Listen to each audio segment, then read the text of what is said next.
आप सभी का चार कंपटीशन क्लासेस में स्वागत है। आज हम फ्रेंड आपको कंपटीशन एग्जाम की तैयारी करना आज से चालू करवा रहे हैं। तो हमारा सबसे पहला टॉपिक है नंबर सिस्टम, जिसे हिंदी में कहा जाता है संख्या पद्धति। आज हम संख्या पद्धति के बारे में पढ़ेंगे।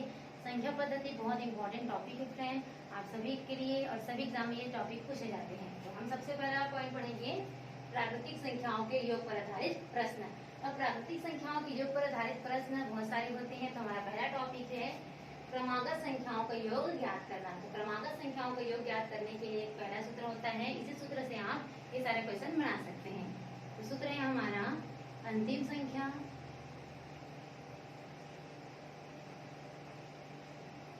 प्लस प्रथम संख्या बटा 2 और गुणे में रहता है n। अब आपको n का मान ज्ञात करना है। तो n का मान कैसे निकालेंगे? तो n का मान निकालने के लिए एक और सूत्र होता है, बहुत सरल फ्रेंड वो भी सूत्र। ये जो हमारा अंतिम संख्या प्लस लिखा है वहां पर हम क्या लगा देंगे? माइनस प्रथम संख्या बटा हो जाएगा सर्वांतर प्लस हो जाएगा 1। अब देखिए हमारा क्वेश्चन क्या दिया है, 1 2 3 4 5 6 कहाँ तक लेना है हमें? 60 तक। तो हमारा देखिए इसमें अंतिम संख्या कौन सा है? 60 है, तो हम यहाँ रख देंगे 60 माइनस प्रथम संख्या कितना दिया? 1। यहाँ क्या आ जाएगा? 1 बटा सर्वांतर निकालते हैं। तो सर्वांतर कैसे निकाला जाता है? दूसरे में पहले को घटाकर। ठीक है फ्रेंड, सर्वांतर कैसे निकालते हैं? तो दूसरे में पहले को घटाकर, यानी हमारी क्या है? ए है और ये हमारा क्या है? बी। तो सर्वांतर को किससे डिनोट किया जाता है? डी से। और अगर हमें डी निकालना है तो हम क्या करते हैं? बी में ए को घटाते हैं। तो देखिए बी हमारा कितना दिया है? 2, यहाँ 2 रख देंगे। ए कितना दिया? 1, इक्वल टू कितना आ जाएगा? 1। तो हमारा सर्वांतर कितना आ जाएगा यहाँ? 1 प्लस कितना हो जाएगा? 1 इक्वल टू देखिए 60 में अगर हम 1 घटाते हैं तो कितना बचता है? 59 बचेगा बटा 1 प्लस 1। और 1 को अगर 59 से भाग करते हैं तो कितना हो जाता है? 59 प्लस 1 बराबर कितना हो जाएगा? ये 60। तो हमारा n का मान कितना आ गया? 60। तो इस प्रकार से आप बड़ी ही आसानी से n का मान निकाल सकते हैं। n का मान निकालने के लिए सूत्र कौन सा है? अंतिम संख्या माइनस प्रथम संख्या बटा सर्वांतर प्लस क्या होता है? 1। अब चलिए हम क्वेश्चन को बनाते हैं। तो देखिए हमारा सूत्र कौन सा है? अंतिम संख्या प्लस प्रथम संख्या बटा 2 गुणित क्या होता है? n। तो अंतिम संख्या देखिए कितना दिया? 60। हम यहाँ पर क्या रखेंगे? 60।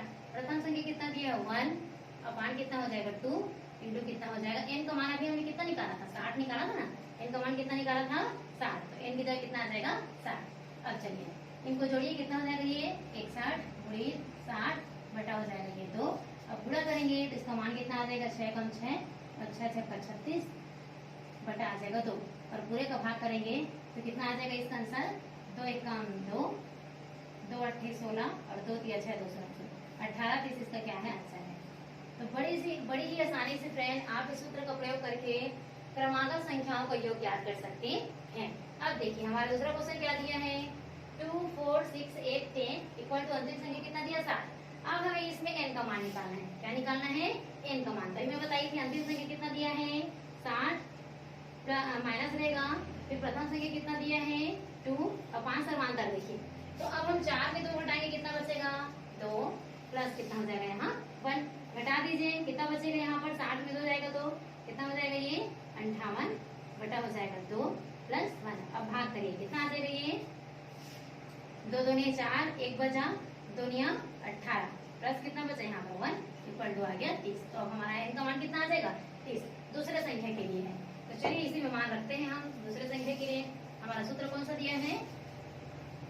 अंतिम संख्या प्लस प्रथम संख्या बटा 2 गुणित n। तो अंतिम संख्या देखिए दूसरा क्वेश्चन में कितना है? 60 है, तो यहाँ हम कितना रख देंगे? 60 प्लस प्रथम संख्या कितना है? 2 बटा कितना हो जाएगा यहाँ पर? 2। अब देखिए n का मान हमने अभी कितना निकाला? n का मान निकाला हमने 30। तो n का मान यहाँ पर आ जाएगा 30। जोड़िए कितना हो जाएगा? ये 60 और 2 कितना होगा? 62 गुणित 30 बटा 2। अब चाहे तो आप 2 से पहले भाग कर दीजिए, भाग कर देंगे तो क्या हो जाएगा? इसका मान छोटा हो जाएगा। तो सबसे पहले हम 2 से ही भाग कर देते हैं। ये कितना हो जाएगा? अगर हम 2 से भाग करें तो 2 कम 2 और 2 दिया 6 और 2 कम 2, ये कितना हो जाएगा आपका? 31 गुणा 30। दोनों को गुणा कर दीजिए, 3 एकम 3 और 3 दिया 9। ये हमारा आंसर है 930। तो इस प्रकार आप बड़ी ही आसानी से इसका आंसर निकाल सकते हैं। अब देखिए फ्रेंड हमारा तीसरा क्वेश्चन क्या है? 3 के प्रथम 10 गुणज, 3 के प्रथम 10 गुणज के मान ज्ञात कीजिए। तो गुणज दिया है फ्रेंड, तो गुणज का अर्थ होता है गुणा करना। क्या होता है? गुणा करना। ठीक है, गुणा करना अर्थात पहाड़ा। तो हमें क्या करना है? 3 का पहाड़ा पढ़ना है कितने बार? 10 बार। तो 3 का पहाड़ा पढ़ेंगे कितना आ जाएगा? 3 दहम 30। तो ये हमारा 30 जो है वो क्या है? अंतिम संख्या है। क्या है ये? अंतिम संख्या। ठीक है, अंतिम संख्या है। उसके बाद इसी अंतिम संख्या से हम क्या करते हैं? n का मान निकालते हैं। तो n का मान कैसे निकालना है बताई थी मैं। अंतिम संख्या कितना दिया है? 30 और प्रथम संख्या कितना है? 3 है। 3 का गुणज दे कितना हो जाएगा? 3। तो यहाँ कितना हो जाएगा? -3 बटा सर्वांतर। तो 3 का अगर निकालेंगे तो कितना हो जाएगा? 3 का पहाड़ा में कितना आता है? 3 दूनी 6, तो 6 में से 3 जाएगा, कितना बचेगा? यहाँ पर आ जाएगा 3 प्लस आ जाएगा ये 1। अब घटाइए कितना बचेगा? यहाँ पर 3 चला जाएगा तो 3 जाएगा तो ये हो जाएगा 27 बटा 3 प्लस 1। तो 3 से भाग करेंगे कितना हो जाएगा? 3 या 27 प्लस 1 इक्वल टू आ जाएगा 10। तो हमारा n का मान कितना आ गया? 10। तो चलिए अब इस मान को हम रखते हैं। n का मान कितना आया? हमारा 10 आया है। अब देखिए हमारा अंतिम संख्या क्या था? 30 था। हम यहाँ पर 30 रखेंगे प्लस प्रथम संख्या कितना दिया है? 3 बटा कितना हो जाएगा? 2 गुणा n का मान कितना दिया है? 10 इक्वल टू देखिए कितना आएगा? 30 में 3 जोड़ेंगे क्या हो जाएगा? 33 बटा 2 गुणा आ जाएगा ये 10। ठीक है, अब गुणा कर दीजिए 10 से तो कितना हो जाएगा? ये 330 बटा हो जाएगा 2। भाग करेंगे तो हो जाएगा 2 एकम 2, 1 बचा, 2 छक्का 12, फिर 1 बचेगा, 2 पंचे 10। ये आ जाएगा 165। ये इसका आंसर है। तो इस तरह से आप फ्रेंड इन सारे क्वेश्चन का आंसर निकाल सकते हैं। तो 3 के प्रथम 10 गुणज देंगे तो आप इस तरह से बनाइएगा। अगर इसी प्रकार यहाँ पर 6 के प्रथम 10 गुणज देंगे तो भी इसी प्रकार से बना सकते हैं फ्रेंड। अगर 3 की जगह क्या दिया जाएगा? 6 दिया जाएगा। तो यहाँ पर क्या आ जाएगा? आपका 6 आ जाएगा। यहाँ पर 10 से उसका गुणा कर दीजिए तो कितना हो जाएगा? 6 दहम 60। तो इस प्रकार आप इसको बड़ी आसानी से बना सकते हैं। लास्ट देखिए हमारा क्वेश्चन दिया 120, 120, 135, 150 और 160। इसमें आपको निकालना है क्रमागत संख्याओं का योग। तो सबसे पहले हमें क्या करना होता है? n का मान निकालते हैं। तो n का मान निकालने के लिए कौन सूत्र होता है? अंतिम संख्या माइनस प्रथम संख्या बटा क्या होता है? सर्वांतर। तो सर्वांतर में बताई थी। दूसरे में क्या करना है? पहले को घटाना है। तो 135 में 120 को घटाएंगे। 135 में 120 को घटा दीजिए, कितना बचेगा? ये आ जाएगा आपको 15। तो यहाँ पर लिख देंगे हम 15 प्लस क्या हो जाएगा 1। अब दोनों को घटा दीजिए, कितना आ जाएगा? 10 में से 2 जाएगा तो ये 8, सीधे होगा। और 6 में से 2 जाएगा, कितना बचेगा? 4। 480 में 15 का भाग करेंगे प्लस किसका करेंगे? 1 का करिए तो कितना आ जाएगा? ये 15 दूनी 30 और 15 दिया 45। कितना हो जाएगा? ये 15 दिया 45, 45 तो कितना बचेगा? यहाँ पर 3 बचेगा और 15 दूनी 30, तो 32 और ये कितना हो गया? 33। तो हमारा n का मान आ गया है 33। अब चलिए इस सूत्र में मान रख देते हैं। तो देखिए हमारा अंतिम संख्या कितना दिया है? 600। यहाँ हमने 600 रखा प्लस प्रथम संख्या कितना दिया है हमारा? 120। हम यहाँ पर 120 रखेंगे बटा हो जाएगा 2 गुणा कितना आएगा? गुणा में कितना आ जाएगा? 33। चलिए अब गुणा करिए। 600 में 120 जोड़िए, कितना हो जाएगा? ये 2 और ये 720, 720 बटा 2 गुणा आ जाएगा ये आपका 33।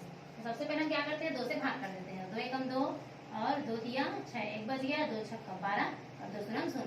ये आ गया 360 गुणित 33। अब चलिए इसको गुणा कर दीजिए। ये 3 शून्य 0, 3 छक्का 18 की 8 हाथ 1 और 3 तिया 9, 9 और 1 10।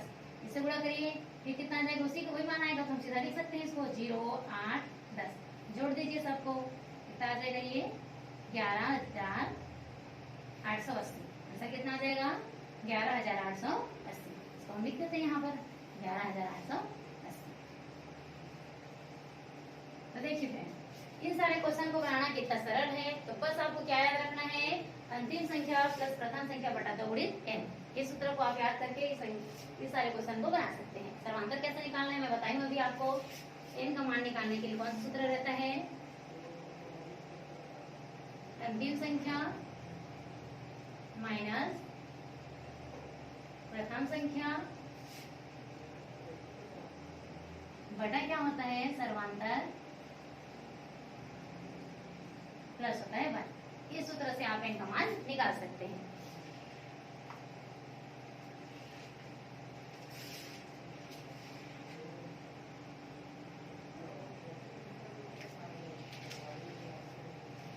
अब हम प्राकृतिक संख्याओं के योग पर आधारित प्रश्न में दूसरा देखेंगे, जोड़ी गई संख्याओं में कोई संख्या याद करना। मान लीजिए आपको पूछा जाए कि 3 क्रमागत सम संख्याओं का योग 24 है, ठीक बीच वाली सम संख्या ज्ञात कीजिए। तो इस तरह के क्वेश्चन अगर आपसे पूछा जाए तो आपको एक सूत्र याद रखना है, वो सूत्र होता है योग बटा एन। क्या होता है? योग बटा एन। ये क्या होता है? सूत्र होता है। इस सूत्र से आप क्या कर सकते हैं? ये सारे क्वेश्चन बना सकते हैं। अब देखिए आपको ये भी याद रखना है कि ये सूत्र कब लागू होगा, जब आपका एन का मान, इसका मान, एन का मान जब विषम होगा। क्या होगा? विषम होगा। विषम संख्या होगा तभी ये सूत्र लागू होगा।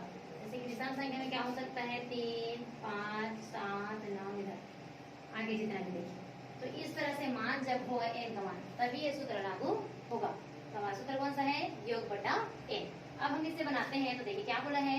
3 क्रमागत सम संख्याओं का योग 24 है, तो ठीक बीच वाली सम संख्या ज्ञात कीजिए। तो देखिए 3 क्रमागत सम संख्याओं का योग, तो योग बटा क्या होता है? एन। तो योग कितना दिया? 24। हम योग की जगह कितना रख देंगे? 24 बटा। देखिए क्या बोला है? 3 क्रमागत बोला है, तो एन का मान कितना हो जाएगा? यहाँ पर 3 हो जाएगा। कितना हो जाएगा? 3। यहाँ कितना रख देंगे? 3। अब चलिए भाग करिए। 3 अठे क्या होता है? 24। क्या होता है? 3 अठे 24। तो हमारा ठीक बीच वाली सम संख्या कितनी हो जाएगी? 8 हो जाएगी। ये क्या है? हमारा आंसर है। देखिए बड़ी आसानी से आप बना सकते हैं इस सूत्र का प्रयोग करके। 3 क्रमागत सम संख्याओं को योग कितना दिया था? 24 दिया था। ठीक बीच वाली सम संख्या हमें ज्ञात करना था। इसका सूत्र क्या होता है? योग बटा एन। और एन का मान हमेशा क्या होना चाहिए फ्रेंड? विषम होना चाहिए। ठीक है, तभी ये सूत्र लागू होगा। अब दूसरा क्वेश्चन देखिए। 5 क्रमागत सम संख्याओं का योग 80 है, सबसे छोटी सम संख्या ज्ञात कीजिए। कितना क्रमागत बोला है? 5। तो सबसे पहले योग कितना दिया है? 80। तो हम योग की जगह कितना रख देंगे? 80 बटा 5 बोला है, यहाँ पर कितना आ जाएगा? 5। अब भाग करिए, कितना हो जाएगा? ये 5 है कम 5, कितना बच गया? 3। 5 छक्का 30। अब देखिए 16। लेकिन इतना टाइम से आपसे पूछ क्या रहा था? ये ठीक बीच वाली सम संख्या बोला था, तो हमें कुछ ना जोड़ना था, कुछ घटाना था। लेकिन अब आपसे पूछ रहा है सबसे छोटी सम संख्या ज्ञात कीजिए। तो कभी भी आपसे छोटी बोलेगा तो क्या करना है? जो भी आंसर आया रहेगा उसमें क्या कर देना है? -4 कर देना है। तो -4 करेंगे कितना आ जाएगा? ये 12 आ जाएगा। तो ये हमारा आंसर है। ठीक है फ्रेंड, ये आपको याद रखना है। छोटी संख्या बोलेगा तो 4 घटाना है, बड़ी संख्या बोलेगा तो क्या करना है? 4 जोड़ना है। अब सेम ऐसे बनेगा। बड़ी संख्या पूछ रहे हैं 5 क्रमागत सम संख्याओं का योग 250 है, तो सबसे बड़ी सम संख्या ज्ञात कीजिए। योग कितना दिया है? 250 बटा एन का मान कितना दिया है? 5। यहाँ कितना रख देंगे? 5। भाग करिए, कितना हो जाएगा? 5 5 25 और 5 कितना आ गया? 50।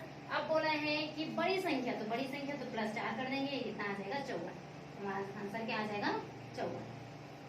तो इस तरह आप बड़ी आसानी से इस सारे क्वेश्चन बना सकते हैं। आपको सूत्र कौन सा याद रखना है? योग बटा एन।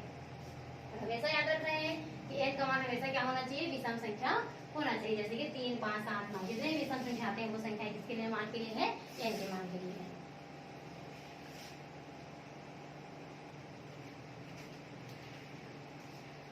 अब देखिए फ्रेंड, हमने इतना टाइम तक सम संख्या के बारे में बनाया था। अब हम बनाएंगे विषम संख्या के लिए। सम संख्याओं का योग के लिए बनाया था, तब किसके लिए बनाएंगे? विषम संख्या के लिए।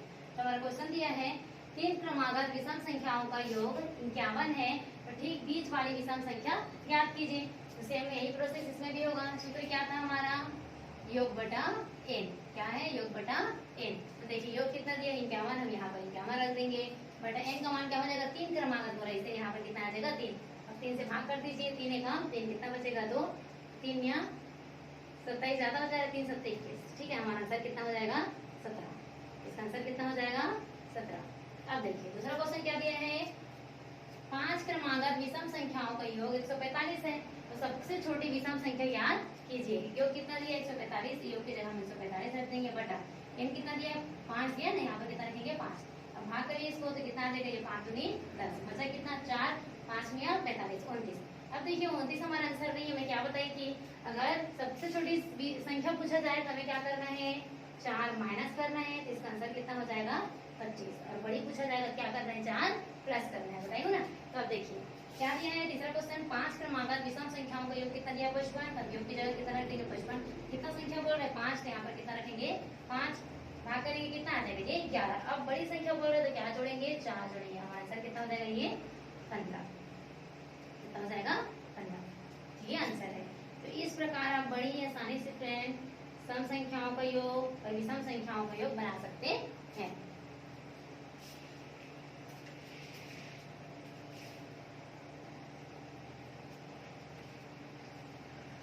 देखिए फ्रेंड, अभी तक हमने विषम संख्याओं के गुणन मैं आपको बताई थी ना। अगर n का मान विषम दिया रहेगा तो उसके लिए भी मान हमने देखा था। अब अगर n का मान सम दिया रहेगा तो उसके लिए आपको क्या करना है। तो हमारा पहला क्वेश्चन है, चार क्रमागत सम संख्याओं का योग कितना दिया है, 36 दिया है। तो तीसरी संख्या हमें ज्ञात करना है। तो सबसे पहले हमें चार क्रमागत सम संख्या क्या करना होगा, बनाना होगा। तो मान लीजिए हम पहला संख्या अगर 100 को मानते हैं तो दूसरा क्या बन जाएगा, x प्लस 2, तीसरा हो जाएगा x प्लस 4 और चौथा क्या हो जाएगा, x प्लस 6। क्या बोला है इसमें, सम संख्या बोला, इसे हम क्या संख्या लेंगे, सम संख्या। देखिए इनका योग कितना दिया बोल रहा है, 36। तो सबको क्या करेंगे, सबसे पहले हम जोड़ देते हैं, x प्लस 2 x प्लस 4 क्या बन जाएगा, x प्लस 6। क्या बोला इस क्वेश्चन में कि चार क्रमागत सम संख्याओं का योग। तो सबसे पहले हमें क्या करना पड़ेगा, जोड़ना पड़ेगा। इनका योग कितना बोल रहे हैं, 36। अब देखिए चर और अचर पद वाले को जोड़ लीजिए। तो देखिए चर कितना दिया है हमारा, 1 2 3 4, यहाँ पर कितना जाएगा 4x प्लस अचर कितना दिया है, अंक कितना दिया है, तो ये हमारा हो जाएगा 4 2 6 और 6 और 6 कितना हो जाएगा, ये 12, बराबर आ जाएगा हमारा मान 36। अब देखिए इधर प्लस में है, अगर पक्षांतर करते हैं कितना हो जाएगा, ये माइनस। तो 4x बराबर कितना हो जाएगा, 36 माइनस 12। और अगर हम 36 से 12 घटाते हैं तो कितना बचेगा हमारे यहाँ पर, 6 में से 2 गया तो 4 और 3 में से गया कितना आ जाएगा 2। तो 4x बराबर कितना आ गया है, 24। हमारा मान कितना हो जाएगा, 4x बराबर आ जाएगा 36 से 12 जाएगा कितना आ जाएगा 24। अब देखिए x का मान निकाले, गुणा में है तो पक्षांतर करेंगे कहाँ चला जाएगा, बटा। तो 4 छक्का 24, x का मान हमारा कितना आ गया 6। लेकिन पूछा क्या है इसने, तीसरी संख्या ज्ञात करने के लिए। क्या पूछा इसने, तीसरी संख्या ज्ञात करना। देखिए हमारा तीसरी संख्या कौन सा है, पहला दूसरा तीसरा, कितना दिया है, x प्लस 4। यहाँ पर देखिए x का मान कितना दिया है 6, तो x प्लस 4 हमारा क्या है, तीसरी संख्या। तो x का मान कितना है 6 प्लस कितना दिया है 4 बराबर कितना आ गया 10। तो हमारा तीसरा संख्या कितना है 10। अगर यहीं पर अगर पहला संख्या पूछा रहता तो हमारा पहला संख्या कितना है x का मान कितना आ जा 6। ये क्या है हमारा आंसर, ठीक है। अब देखिए दूसरा क्वेश्चन क्या दिया है, 6 क्रमागत सम संख्याओं का योग 102 है। तो सबसे छोटी संख्या ज्ञात कीजिए। तो 6 क्रमागत बोल रहे हैं, ठीक है। कितने क्रमागत बोल रहे हैं, 6 क्रमागत। हम 6 क्रमागत मान लेते हैं। तो हमारा पहला मान लेते हैं x प्लस दूसरा x प्लस 2, तीसरा क्या हो जाएगा x प्लस 4 और चौथा क्या हो जाएगा x प्लस 6, पांचवा क्या होगा x प्लस 8 और छठवा क्या हो जाएगा x प्लस 10। ठीक है, कितना बोला है, 6 बोला है। तो गिन लीजिए 1 2 3 4 और ये हो गया 5 और ये 6। योग कितना बोल रहा है 102। अब सबको जोड़िए, कितने x है, 1 2 3 4 5 6, ये हो जाएगा 6x प्लस अंक को जोड़िए, कितना हो जाएगा ये 10 और ये हो गया 10 10 20 और 20 और 10 कितना हो गया 30। ठीक है, यहाँ पर कितना आ जाएगा 30 बराबर कितना हो गया 102। अब देखिए प्लस में पक्षांतर कर देंगे, कितना हो जाएगा ये माइनस, ये हो जाएगा 102 माइनस 30। अब देखिए 102 में 30 को घटाइए, कितना बचेगा यहाँ पर 2 और 10 में से 3 जाएगा, कितना बचेगा 7 72। तो 6x बराबर कितना आ गया 72। अब ये गुणा में है, पक्षांतर कर देंगे क्या हो जाएगा बटा में। तो 72 बटा कितना आ जाएगा यहाँ पर 6 और 6 का पहाड़ा पढ़िए, कितना बार में आ रहा है 6 7 42 6 48 6 54 6 9 7। तो ये ज्यादा हो जा रहा है। देखिए 6 कम 6 6 कम 6 कितना बच गया यहाँ पर 1, ये कितना हो जाएगा 6 2 12, 6 12 कितना होता है 72। तो हमारा आंसर कितना आ गया 12। ठीक है, अब x का मान हमारा आया 12। लेकिन ये पूछ क्या रहा है, सबसे छोटी संख्या। तो देखिए हमारा सबसे छोटी संख्या कौन सी है, x है। तो x बराबर कितना आ जाएगा 12। ये हमारी क्या है, सबसे छोटी संख्या है। ये हमारा आंसर है। तो इस प्रकार आप बड़ी आसानी से सम संख्याओं का सबसे छोटी संख्या और तीसरी संख्या, दूसरा संख्या, बड़ा संख्या कुछ भी पूछेंगे तो आप इस तरह से उसका मान निकाल सकते हैं। तो ये समझ में आया फ्रेंड आप लोग को? अगर नहीं आया है तो एक बार आप कमेंट जरूर करिए।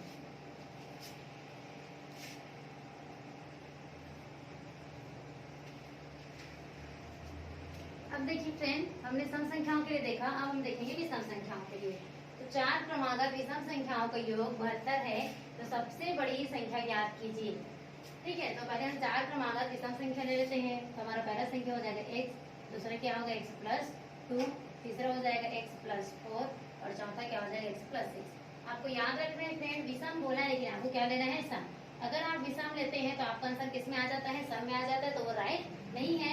इसलिए आपको क्या लेना है, जो संख्या लेना है वो किस में लेना है, आपको सम में लेना है। तो पहला संख्या x, दूसरा x प्लस 2, तीसरा x प्लस 4 और चौथा क्या हो जाएगा x प्लस 6। सबका योग कितना बोल रहे हैं 72। हम सबको जोड़ देते हैं, x प्लस 2 x प्लस 4 और क्या हो जाएगा x प्लस 6 इक्वल टू कितना हो जाएगा 72। अब देखिए x वाला अंक कितना है 1 2 3 4, यहाँ कितना हो जाएगा 4x, अंक को जोड़ दिए, 6 4 10, 10 और 2 कितना हो गया 12, बराबर आ जाएगा ये 72। अब घटा दीजिए, 4x इधर 12 देखिए प्लस में है, उधर पक्षांतर कर देंगे क्या हो जाएगा माइनस, तो 72 में 12 घटाइए कितना बचेगा, 4x बराबर आ जाएगा ये 2 में से 2 जाएगा 0 और 7 में से ये कितना आ गया 6, तो ये हमारा आंसर कितना आएगा 60 आएगा। अब देखिए इधर 4 गुणा में है, पक्षांतर कर देंगे कहाँ चला जाएगा बटा में, 4 से भाग करिए, 4 एकम 4, कितना बचा यहाँ पर 2, 4 5 6 20, ये कितना हो गया 15। अभी से पूछा क्या है, सबसे बड़ी संख्या ज्ञात कीजिए। तो देखिए सबसे बड़ी संख्या हमारा कितना है x प्लस 6 है ना, तो x प्लस 6 हमारा क्या है सबसे बड़ी संख्या, और x का मान हमारा कितना है 15, तो x की जगह हम 15 रख देंगे, प्लस कितना हो जाएगा 6, जोड़िए कितना हो जाएगा 6 5 11 के 5 ये हो जाएगा 21, तो सबसे बड़ी संख्या हमारी कितनी हो जाएगी 21, ये आंसर है। अब देखिए दूसरा क्वेश्चन क्या दिया है कि 6 क्रमागत विषम संख्याओं का योग 180 है, तो चौथी संख्या ज्ञात कीजिए। 6 क्रमागत बोल रहा है, उनका योग करना है, तो हमने मान लिया पहला x, दूसरा क्या मान लिया x प्लस 2, तीसरा हो जाएगा x प्लस 4, चौथा क्या होगा x प्लस 6, पांचवा हो जाएगा x प्लस 8 और छठवा क्या हो जाएगा x प्लस 10। ये कितना है 1 2 3 4 5 और ये 6, बराबर योग कितना है बोल रहा है 180। अब जोड़ दीजिए x वाला कितना है ये 6x हो जाएगा, प्लस अंक को जोड़िए, ये हो जाएगा 10 10 20 और 10 30, यहाँ पर आ जाएगा 30, बराबर हो जाएगा 180। अब देखिए ये इधर प्लस है, पक्षांतर कर देंगे क्या हो जाएगा ये माइनस, तो 30 को अगर हम 180 से माइनस कर देंगे तो हमारा आंसर कितना आ जाएगा 0, 8 में से 3 जाएगा तो 5 150। अब देखिए 6 इधर गुणा में है, पक्षांतर करेंगे कहाँ जाएगा, 6 के बराबर कितना बचा है हमारा 150 बचा है, तो 6 गुणा में है, अगर हम पक्षांतर कर देंगे कहाँ चला जाएगा बटा में, तो x बराबर कितना आ जाएगा 150 बटा हो जाएगा 6, भाग कर दीजिए, 6 कम 6 6 12 कितना आ गया, 2 बार में गया 6 12 और यहाँ पर कितना बच गया 3, 6 5 6 30। तो ये देखिए x का मान कितना है 25 आया, लेकिन ये पूछा क्या है चौथी संख्या पूछा है, कौन सी संख्या पूछा है चौथी। तो देखिए यहाँ से गिनिए हमारा चौथा संख्या कौन सा है 1 2 3 4, हमारी चौथी संख्या कौन सी है x प्लस 6 है, और हमारा x का मान कितना आया है 25 आया है, तो x की जगह हम 25 रख देंगे, प्लस कितना आ जाएगा 6 इक्वल टू कितना आ जाएगा आंसर 25 में 6 जोड़िए कितना आ जाएगा 6 5 11 की 81 और 2 1 3 31, ये हमारा क्या है आंसर। तो मैं आपको पहले ही बताई हूँ फ्रेंड, अगर यहाँ विषम बोला है तो जरूरी नहीं है कि हम जो अंक लेंगे वो विषम ही लें, अगर हम विषम लेते हैं तो हमारा आंसर किसमें आ जाएगा सम में आ जाएगा, जो राइट नहीं है। इसीलिए अगर हमें आंसर को विषम में लाना है तो हमें क्या लेना पड़ेगा, जो हम अंक लेंगे उसको क्या लेंगे हम सम, तो सम लेंगे तो हमारा आंसर किसमें आएगा विषम में।